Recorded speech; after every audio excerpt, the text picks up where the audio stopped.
Hey guys, നമുക്കിന്ന് beef roast ഉണ്ടാക്കിയാലോ. ആദ്യം തന്നെ ഞാൻ പാൻ അടുപ്പിലോട്ട് വെച്ചിട്ട് 2 സ്പൂണ് മല്ലിപ്പൊടി, പിന്നെ 1 സ്പൂണ് മുളക് പൊടി, പിന്നെ 1/4 സ്പൂണ് മഞ്ഞൾപ്പൊടി, പിന്നെ കുറച്ച് കുരുമുളക് പൊടിയും കൂടി ഇട്ടിട്ട് നന്നായിട്ടൊന്ന് ചൂടാക്കി എടുക്കുന്നുണ്ട് കേട്ടോ. അതിൻ്റെ കളറൊന്ന് മാറിയിട്ട് ഒരു ബ്രൗൺ കളർ ആവുന്നവരെ റോസ്റ്റ് ചെയ്തെടുക്കാം. ഇത് നന്നായിട്ട് ഇളക്കി റോസ്റ്റ് ചെയ്തെടുത്തതിന് ശേഷം നമ്മൾ കഴുകി മാറ്റി വെച്ചേക്കുന്ന ബീഫിനകത്തോട്ട് ഈ പൊടി തട്ടുക. അപ്പം നമ്മൾ കുക്കറിലാട്ടോ ഈ ബീഫ് വേവിച്ചെടുക്കുന്നത്. ഇനി നമ്മൾ ഇതിനകത്തോട്ട് ആവശ്യത്തിനുള്ള ഉപ്പ്, കറിവേപ്പില, കുറച്ച് വെളിച്ചെണ്ണയും പിന്നെ ആവശ്യത്തിനുള്ള വെള്ളം ഒഴിച്ചിട്ട് അത് വേവിച്ചെടുക്കാം കേട്ടോ.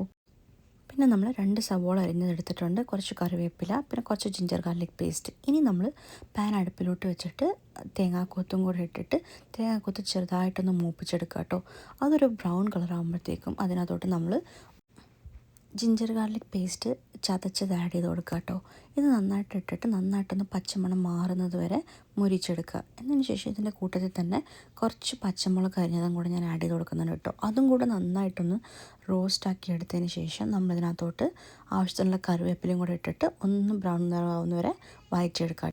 ഇനി നമ്മൾ 2 വറ്റൽമുളകും കൂടെ ഇട്ടിട്ട് ഒന്ന് റോസ്റ്റാക്കി എടുക്കുന്നുണ്ട്. ഇനിയാണ് നമ്മൾ ചെറുതായിട്ട് അരിഞ്ഞു വെച്ച സവോള ഇടുന്നത്. ഞാനിവിടെ 2 സവോള എടുത്തേക്കുന്നത് കേട്ടോ. അതിൻ്റെ കൂട്ടത്തിൽ തന്നെ ഉപ്പും ഒരു നുള്ള പഞ്ചസാരയും കൂടെ ഇട്ട് കൊടുക്കുന്നുണ്ട് കേട്ടോ. എന്നതിന് ശേഷം 1 സ്പൂണ് കുരുമുളക് പൊടിയും കൂടി ഞാൻ ഇതിനകത്തോട്ട് ആഡ് ചെയ്ത് കൊടുക്കുന്നുണ്ട്. അതും കൂടെ ഇട്ടിട്ട് നന്നായിട്ടൊന്ന് വഴറ്റിയെടുക്കുക. സവോള ആവശ്യത്തിന് വഴന്നു വന്നൊന്ന് കാണുമ്പോഴാണ് നമ്മൾ നേരത്തെ വേവിച്ച് മാറ്റി വെച്ചേക്കുന്ന ബീഫ് നമ്മൾ ഇതിനകത്തോട്ട് ആഡ് ചെയ്ത് കൊടുക്കുന്നത്. ആ വെള്ളത്തോടു കൂടി തന്നെ കേട്ടോ ഞാൻ ആഡ് ചെയ്യുന്നത്. എന്നതിന് ശേഷം നന്നായിട്ട് വറ്റിച്ചെടുത്തിട്ട് നല്ല ഡ്രൈ റോസ്റ്റാക്കി എടുക്കുക. നന്നായിട്ട് ബ്രൗൺ കളർ ആവുന്നവരെ വഴറ്റിയെടുക്കാം.